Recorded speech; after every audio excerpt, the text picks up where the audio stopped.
Hello learners, welcome back to my YouTube channel एंड इस video में हम लोग डिस्कस करेंगे फाइनल अकाउंट्स का पार्ट 1 और इसमें हम डिस्कस करेंगे ट्रेडिंग अकाउंट के बारे में। ट्रेडिंग अकाउंट क्या होता है, उसकी क्या नीड एंड इम्पॉर्टेंस है, ट्रेडिंग अकाउंट के डेबिट साइड में हम क्या चीज़ों को लिखते हैं, क्रेडिट साइड में क्या लिखते हैं एंड फॉर्मेट क्या रहता है। तो ये आप लोगों के लिए काफ़ी इम्पॉर्टेंट वीडियो रहने वाला है और इसके साथ साथ ये आप लोगों के लिए बेसिक वीडियो भी है फाइनल अकाउंट्स का। ठीक है, तो हम स्टार्ट करते हैं इसे। देखिए, सबसे पहले अगर हम बात करें कि ट्रेडिंग अकाउंट क्या होता है, इसका क्या मीनिंग है। So trading account is prepared for calculating the gross profit और ग्रॉस लॉस अराइजिंग और incurred as a result of trading activities of the business. यानी कि जो हमारे बिजनेस की ट्रेडिंग एक्टिविटीज है लाइक बाइंग एंड सेलिंग, उससे जो ग्रॉस प्रॉफिट या ग्रॉस लॉस निकलना है तो वो हमें किस अकाउंट से पता चलता है, ट्रेडिंग अकाउंट से पता चलता है। अगर हम सिंपल में बात करें, it is prepared to show the result of the manufacturing, buying and selling of goods. ठीक है, अब क्या है, एक और चीज़ ध्यान रखनी है यहाँ पे आप लोगों ने। If the amount of sales exceeds the amount of purchases and the expenses directly connected with such purchases, the difference is termed as gross profit। देखो, gross profit की जब बात होती है तो अगर आप लोग देखेंगे जब सेल, ठीक है, जब सेल का जो अमाउंट है वो बड़ा आएगा, यानी कि ज़्यादा आएगा किससे, परचेज से, और जो परचेज से रिलेटेड खर्चे हैं तो ऑब्वियस है हमें प्रॉफिट ही होगा ना। अगर सेल्स हमारी ज़्यादा है, मतलब सेल वाला जो अमाउंट है वो हमें ज़्यादा मिल रहा है अगर हम कंपैरिजन करें परचेजेस और उससे रिलेटेड खर्चों से, और अदरवाइज वाइजा वर्सा। ठीक है, A trading account records the amount of purchases of goods and also the expenses which are incurred in bringing that commodity to a saleable state। देखो होता क्या है, अगर हम कुछ मैन्युफैक्चर कर रहे हैं तो हमें रॉ मटेरियल वगैरह परचेज करना पड़ता है, उस पर फिर डायरेक्ट लेबर लगती है, मतलब जो भी डायरेक्ट खर्चे आते हैं वो हमारे सारे जो हैं किस में काउंट होते हैं, डायरेक्ट एक्सपेंसेस में। ये हमारे ट्रेडिंग अकाउंट में काउंट होते हैं। अभी मैं जब आपको इसका फॉर्मेट करवाऊंगी ना कि डेबिट साइड में क्या आता है, क्रेडिट साइड में क्या आता है, तो आपको और भी अच्छे से क्लियर होगा। ठीक है, अब हम बात करने वाले हैं need and importance of trading account, कि ट्रेडिंग अकाउंट की क्या नीड है, क्या इम्पॉर्टेंस है। देखिए, it provides information about gross profit and gross loss. तो आपको ध्यान रखना, अगर आपसे क्वेश्चन पूछा जाए कि ग्रॉस प्रॉफिट और ग्रॉस लॉस हमें किस अकाउंट से पता चलता है, वो हमें पता चलता है ट्रेडिंग अकाउंट से। ठीक है, अब इसका फ़ायदा क्या है, the percentage of current year gross profit on the amount of sales can be calculated and compared with those of previous year।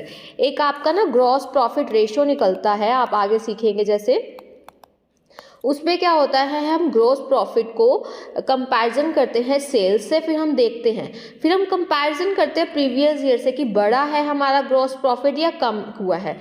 तो इससे क्या होगा, हमें कंपैरिजन के लिए डाटा मिल जाएगा, एनालिसिस और प्लानिंग कर सकते हैं हम फॉर अ फ्यूचर पीरियड। ठीक है, और क्या इसका हमें एडवांटेज है, it provide information about the direct expenses. ध्यान रखना, डायरेक्ट एक्सपेंसेस हमारे ट्रेडिंग अकाउंट में आते हैं जो भी डायरेक्टली रिलेटेड हैं हमारे प्रोडक्शन से, परचेज सेल से। ठीक है, सॉरी, प्रोडक्शन से। For example, all the expenses incurred on the purchase and manufacturing of goods are recorded in the trading account in a summarized form। ठीक है, फिर इन एक्सपेंसेस का परसेंटेज हम सेल्स से कंपैरिजन करते हैं, यानी कि यहाँ हमारे एक्सपेंसेस आ गए डिवाइडेड बाय सेल्स, और फिर कंपेयर करते हैं प्रीवियस ईयर से। अगर हमें लग रहा है कि एक्सपेंसेस बढ़ रहे हैं या रेशियो बढ़ रहा है परसेंटेज का, तो हमें मैनेजमेंट को एक हेल्प करता है to control and rationalise the expenses, कि हम अपने एक्सपेंसेस को एक रैशनलाइज कर पाएँ कि वो एक लिमिट से ज़्यादा ना हो जाए हमारे एक्सपेंसेस। ठीक है, और क्या इसकी इम्पॉर्टेंस है,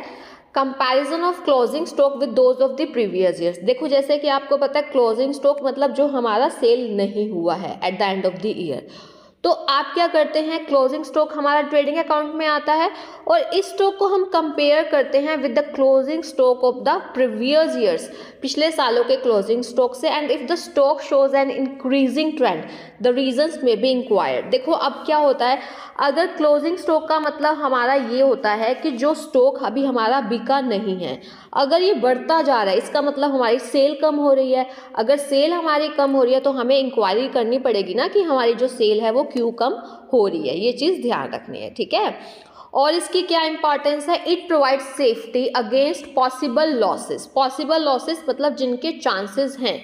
If the ratio of gross profit has decreased in comparison to the preceding year, the businessman can take effective measures to safeguard himself against future losses. यानी कि अगर gross profit का जो हमारा रेशियो है वो डिक्रीज हो गया है in comparison to the preceding year, last year से, तो अब हमें देखना है कि क्यों हमें लॉस हुआ है। ठीक है, फॉर एग्जाम्पल ही में increase the sale price of the goods, या फिर हम सेलिंग प्राइस बढ़ा सकते हैं, या फिर डायरेक्ट एक्सपेंसेस को कंट्रोल कर सकते हैं। दो ही सिचुएशन में जिस हमारा प्रॉफिट बढ़ सकता है, या सेलिंग प्राइस या सेल्स इंक्रीज हो जाए या डायरेक्ट एक्सपेंसेस कम हो जाए। देखिए अब हम बात करेंगे ट्रेडिंग अकाउंट की प्रेपरेशन की, मतलब कौन सी हम आइटम्स को जो है डेबिट साइड पे लिखते हैं और कौन सी आइटम्स को हम क्रेडिट साइड पे लिखते हैं। जैसा कि मैंने आपको बताया, देखिए ट्रेडिंग अकाउंट एक नॉमिनल अकाउंट है। This is very important to learn. आपसे कई बार ये क्वेश्चन पूछा जाता है कि ट्रेडिंग अकाउंट का नेचर कैसा है। जैसा कि आप जानते हैं, एक तो हमारे रियल अकाउंट्स होते हैं, एक हमारे होते हैं पर्सनल अकाउंट। ठीक है, ये बहुत गोल्डन रूल्स हैं हमारे अकाउंटिंग के। एक होते हैं नॉमिनल अकाउंट। नॉमिनल अकाउंट में क्या होता है, डेबिट में हमारे जितने भी एक्सपेंसेस और लॉसेस हैं, क्रेडिट में ऑल इनकम एंड गेन्स, आपको पता होगा ये। ठीक है, तो जो ट्रेडिंग अकाउंट है वो एक नॉमिनल अकाउंटेड है and all the expenses which relate to either purchase और manufacturing of goods are return on the debit side of trading account. उसको हम कहाँ लिखते हैं, debit side of trading account में। ठीक है, ये चीज़ ध्यान रखनी है आप लोगों ने। अब हम देखेंगे सबसे पहले कि डेबिट साइड में हम कौन सी आइटम्स को लिखते हैं। ठीक है, तो आप ये देखिए, जो ओपनिंग स्टॉक है, सबसे पहला जो चीज़ आती है हमारी ट्रेडिंग अकाउंट के डेबिट साइड में, दैट इज ओपनिंग स्टॉक। जो पिछले साल का क्लोजिंग स्टॉक होता है वो इस साल का ओपनिंग स्टॉक होगा। The stock of goods remaining unsold at the end of the previous year is termed as the opening stock of the current year. ठीक है, वही चीज़ है कि क्लोजिंग स्टॉक जो लास्ट ईयर का है वो इस साल का ओपनिंग स्टॉक बन जाएगा। अब जो ओपनिंग स्टॉक है उसमें भी एक ओपनिंग स्टॉक रॉ मटेरियल का आता है, opening stock of semi finish goods और opening stock of finish goods. यहाँ पे सेमी फिनिश गुड्स को जो है हम लोग वर्क इन प्रोग्रेस भी बोल सकते हैं। ठीक है, सेमी फिनिश गुड्स को हम लोग वर्क इन प्रोग्रेस भी बोल सकते हैं, ये आप लोगों को ध्यान रखना है। ठीक है, अब दूसरा क्या आता है हमारे डेबिट साइड में ट्रेडिंग अकाउंट के, परचेजिंग एंड परचेजेस रिटर्न्स। होता क्या है, जो गुड्स आप परचेज कर रहे हैं फॉर रीसेल पर्पज़ यानी कि ट्रेडिंग पर्पज़ के लिए, उसको हम परचेजेस, मतलब जिसमें हम डीलिंग करते हैं। जैसे मान लो आपका फर्नीचर का बिजनेस है, फर्नीचर को आप खरीदते बेचते हो, तो आपके लिए जो फर्नीचर है वो एसेट में नहीं काउंट होगा, वो आपके लिए गुड्स में काउंट होगा। मतलब जो भी आपका बिजनेस है, जिस बिजनेस में आप डील करते हैं, जिस चीज़ में आप डील करते हैं, वो आपके लिए गुड्स काउंट होगी। ठीक है, अब होता क्या है, कई बार आप परचेज करते हैं लेकिन कई बार आपको कोई चीज़ किसी भी वजह से रिटर्न करनी पड़ती है, तो आपने उसको बोलते हैं हम परचेज रिटर्न। ठीक है, so goods which have been bought for resale are termed as purchases and goods which are returned to suppliers are termed as purchase return। और दूसरा नाम ध्यान रखना, रिटर्न आउटवर्ड। रिटर्न आउटवर्ड क्यों है, क्योंकि पहले परचेज किया हमने, वो हमारे पास आई, अब हम उसको वापस रिटर्न करें तो रिटर्न आउटवर्ड बोलते हैं। ध्यान रखना, परचेज रिटर्न को हम रिटर्न आउटवर्ड्स बोलते हैं एंड सेल्स रिटर्न को हम रिटर्न इनवर्ड्स बोलते हैं। वो आगे आपको मैं बताऊंगी। ठीक है, होता क्या है, जो परचेज अकाउंट है वो डेबिट साइड में होगा। ट्रायल बैलेंस क्या आपको दिया होगा, ट्रायल बैलेंस आपको पता ही है, ट्रेडिंग अकाउंट से पहले हम लोग ट्रायल बैलेंस बनाते होते हैं। और जो परचेज रिटर्न है वो क्रेडिट साइड में आता है। तो परचेज रिटर्न को हम सीधा डिडक्शन दिखा देंगे। जो आपका ट्रेडिंग अकाउंट का डेबिट होता है उसमें आप परचेजेस लिखते हैं, उसमें से आप परचेज रिटर्न की डिडक्शन दिखा देते हैं। और परचेजेस में दोनों टाइप की आएंगी, चाहे कैश में परचेज किया है, चाहे आपने क्रेडिट में परचेज किया है। अब उसके बाद आता है डायरेक्ट एक्सपेंसेस। देखो अभी तक हमने देखा डेबिट साइड में एक तो ओपनिंग स्टॉक आता है, परचेजेस आती हैं और परचेज रिटर्न उसमें से माइनस कर देते हैं, और एक आता है डायरेक्ट एक्सपेंसेस। अब यहाँ पे डायरेक्ट वर्ड पे आपने थोड़ा एम्फेसाइज करना है। All the expenses incurred in purchasing the goods, bringing them to the godown and manufacturing of goods are called direct expenses। यानी कि जितने भी आपके जो expenses है गुड्स को परचेज करने में, उनको गोडाउन तक लाने में और उनकी मैन्युफैक्चरिंग करने में, तो वो आपके डायरेक्ट एक्सपेंसेस होते हैं। अब बात आती है कि डायरेक्ट एक्सपेंसेस में हम लोग क्या क्या इंक्लूड करेंगे। ठीक है, तो सबसे पहले आता है वेजेस। वेजेस मतलब जो लोग मैन्युफैक्चर कर रहे हैं या फिर चीज़ों को गोडाउन तक ला रहे हैं, तो ये सारी चीज़ें आपकी इसमें आएंगी। देखो अब डायरेक्ट एक्सपेंस में क्या है आपका, मैंने जैसे वेजेस आपको बताया। अब वेजेस में दो चीज़ें आपको ध्यान रखनी है। अब कई बार आपको दिया होता है वेजेस एंड सैलरीज, यानी कि जब आपको वेजेस पहले लिखा हुआ है क्वेश्चन में तो आप उसको ट्रेडिंग अकाउंट में दिखाएंगे, ये बहुत इंपॉर्टेंट चीज़ है। लेकिन अगर सैलरी एंड वेजेस मतलब सैलरी पहले लिखा हुआ है तो आप उसको प्रॉफिट एंड लॉस में दिखाएंगे। ये वाला रूल बहुत इंपॉर्टेंट है, ध्यान रखना। अगर प्रायोरिटी में आपको वेजेस लिखा हुआ है फिर सैलरी लिखा हुआ है तो आप उसको ट्रेडिंग अकाउंट के डेबिट पे दिखाएंगे। On the other hand salaries and wages दिया हुआ है तो आप उसको P&L में दिखाएंगे, ठीक है।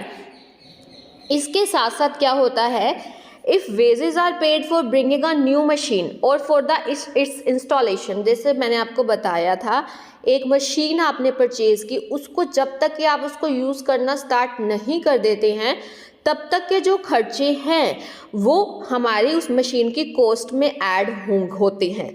तो अब वो खर्चे किस में ऐड हो रहे हैं, मशीन की कॉस्ट में, तो हम उसको ट्रेडिंग अकाउंट में नहीं दिखा सकते। Hence it will not be shown in the trading account, क्योंकि ये तो हम कहाँ दिखा रहे हैं, उसकी एसेट में ही वो ऐड हो रहा है मशीनरी में, ठीक है। दूसरे कैरेज इनवर्ड्स और फ्रेट, अब ये वाला किराए भाड़े का जो होता है ये भी आप ट्रेडिंग अकाउंट के डेबिट में दिखाएंगे, क्योंकि जैसे अगर आपको दिख गया इनवर्ड्स का मतलब होता है खरीदने में, परचेज करने में जो आपका खर्चा आ रहा है वो डायरेक्ट है। कैरेज इनवर्ड आ गया, फ्रीट इनवर्ड आ गया, तो ये जितने भी खर्चे हैं ना, purchasing the goods, bringing them to the godown and manufacturing of goods, ये सभी डायरेक्ट एक्सपेंसेस में आएंगे, ठीक है। अब मैन्युफैक्चरिंग एक्सपेंसेस में जो भी हमारे गुड्स को मैन्युफैक्चर करने में, जैसे कि आप देखो coal, gas, fuel, water, power, factory का रेंट, अगर ऑफिस रेंट है तो वो आपका P&L में आता है, ध्यान रखना। फैक्ट्री की लाइटिंग, फैक्ट्री है ना जहाँ पे प्रोडक्शन हो रहा है, तो उससे रिलेटेड खर्चे भी हमारे ट्रेडिंग अकाउंट में आएंगे, ठीक है। और क्या क्या आता है हमारे ट्रेडिंग अकाउंट के डेबिट में, डॉक चार्जेस, ठीक है। अब ये क्या है, these are the charges levied on ships and their cargo while entering और लिविंग डॉक्स। डॉक्स हमारी जो बंदरगाहें बनी होती हैं, वहाँ पे जो शिप्स होती हैं, ये क्या होता है, उन पे लगाया जाता है एक टाइप का।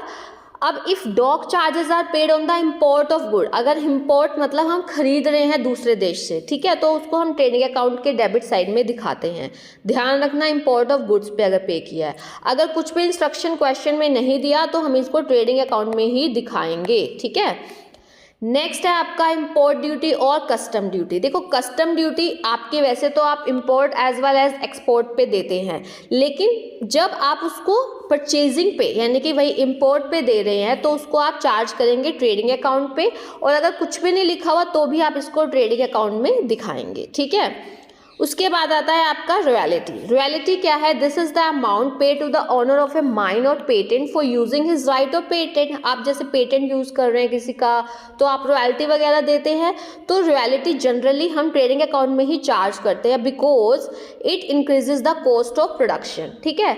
हाउएवर अगर आपका स्पेसिफिकली क्वेश्चन में दिया हुआ है कि रॉयल्टी सेल्स पे बेस्ड है तो आपका वो P&L अकाउंट में आएगा, क्योंकि हम परचेज और मैन्युफैक्चरिंग वाले जो खर्चे हैं डायरेक्ट वो हम ट्रेडिंग अकाउंट में डाल रहे हैं, ठीक है। तो डेबिट साइड क्लियर हो गई होगी। अब हम बात करने वाले हैं कि क्रेडिट साइड में क्या क्या आइटम्स आती हैं। तो देखिए अगर परचेज और परचेज रिटर्न जो माइनस कर रहे हैं वो आपका ट्रेडिंग अकाउंट के डेबिट में आ रहा है, तो सेल्स एंड सेल्स रिटर्न जिससे हमें फ़ायदा हो रहा है, ऑल इनकम एंड गेंस, आपको मैंने बताया था ट्रेडिंग अकाउंट के किस में आएंगे, क्रेडिट में आएंगे, क्योंकि trading account is a nominal account. So आपको वो गोल्डन रूल ध्यान रखना है, debit all expenses and losses and credit all income and gains. तो सेल्स एंड सेल्स रिटर्न जो both cash and credit sales will be included in sales, ठीक है। The sale account will be a credit balance where as the sale return account, या फिर मैंने आपको बताया था सेल रिटर्न को हम रिटर्न इनवर्ड्स भी बोलते हैं, तो वो एक डेबिट बैलेंस है, तो उसको हम डिडक्ट कर देते हैं out of sales. So sales return will be deducted out of sales on the credit side of trading account, ठीक है। अब हम बात करते हैं क्लोजिंग स्टॉक की। अब क्लोजिंग स्टॉक में क्या है आपका, the goods remaining unsold at the end of the year, जो अभी बिकी नहीं है उसको हम क्लोजिंग स्टॉक में दिखाते हैं। और ध्यान रखना ये बहुत इंपॉर्टेंट रूल है, it is valued at cost price और market price whichever is less. आपसे क्वेश्चन पूछा जाता है कि क्लोजिंग स्टॉक किस प्राइस पे वैल्यूएशन होता है, तो कॉस्ट प्राइस और market price whichever is less. So it includes closing stock of raw material, semi finish goods और closing stock of finish goods. ठीक है, क्लोजिंग स्टॉक जो है जनरली आपको ट्रायल बैलेंस के बाहर दिखेगा। जब आपको ध्यान रखना है, ये दो चीज़ें जो मैं आपको रूल बताऊंगी बहुत इंपॉर्टेंट है कि क्लोजिंग स्टॉक अगर ट्रायल बैलेंस के बाहर दिया हुआ है तो क्या करना है आपने अकाउंटिंग ट्रीटमेंट, अगर वो इनसाइड द ट्रायल बैलेंस दिया हुआ है तो आपने क्या करना है। अगर क्लोजिंग स्टॉक आपको आउटसाइड द ट्रायल बैलेंस दिया हुआ है, इसका मतलब ये है कि जो वैल्यूएशन है उसका किया गया है after the accounts have been closed, तभी तो हमने उसको बाहर दिखाया। ठीक है, तो इसमें हम एंट्री क्या करेंगे, closing stock debit to trading account, यानी कि हमें इसको ट्रेडिंग अकाउंट में दिखाना पड़ेगा। देखो हम एसेट में तो दिखाएंगे ही दिखाएंगे, साथ के साथ इसको हमें ट्रेडिंग अकाउंट में दिखाना पड़ेगा। और देखिए when the above entry is pass the closing stock account is open, हमने ओपन किया ना, तो on the one hand it will be posted to the credit side of trading account and on the other hand it will be shown on the asset side. तो दो main चीज़ें ध्यान रखनी है, अगर आपको जो क्लोजिंग स्टॉक है आउटसाइड द ट्रायल बैलेंस दिया हुआ है तो दो जगह दिखाना है, एक तो ट्रेडिंग अकाउंट के क्रेडिट साइड में और एक बैलेंस शीट के एसेट साइड में। तो अब क्या होगा, हम ऐसा क्यों दिखा रहे हैं, क्योंकि हमें अपने डबल एंट्री सिस्टम को फॉलो करना है। लेकिन कई बार जो क्लोजिंग स्टॉक है वो सिर्फ ट्रायल बैलेंस के अंदर दिया हुआ है, इसका मतलब जब ट्रायल बैलेंस के अंदर दिया हुआ है तो हमें एंट्री जो है वो ऑलरेडी पास हो चुकी है क्लोजिंग स्टॉक की, तो हमें जो है इसका मतलब ये है कि जो क्लोजिंग स्टॉक है उसको हमने डिडक्ट कर दिया होगा आउट ऑफ परचेज अकाउंट, तब सिर्फ हम उसको ट्रेडिंग अकाउंट में नहीं दिखाएंगे, तब हम उसको सिर्फ एसेट साइड में दिखाएंगे। जब हमें इनसाइड द ट्रायल बैलेंस दिया हुआ है तब हम सिर्फ उसको एसेट साइड में दिखाएंगे बैलेंस शीट के।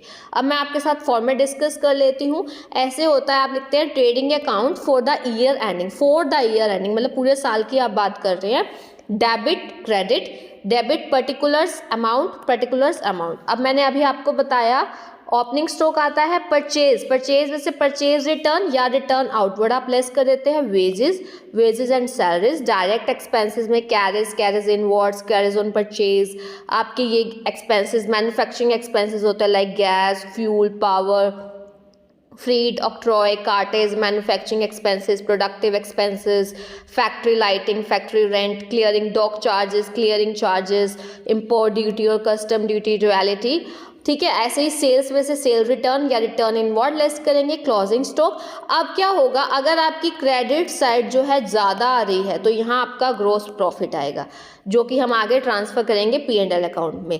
अगर आपकी डेबिट साइड बड़ी आ रही है तो यहाँ पे बैलेंस आएगा जो आपका ग्रॉस लॉस को दिखाएगा, क्योंकि डेबिट साइड बड़ी है इसका मतलब एक्सपेंसेस ज़्यादा है, तो वो ग्रॉस लॉस होगा जो आपका P&L में जाएगा। ठीक है, आई होप आपको अच्छे से क्लियर हो गया होगा। फिर भी कोई डाउट है देन यू कैन आस्क। ठीक है, thank you so much, keep learning and keep sharing, have a nice day.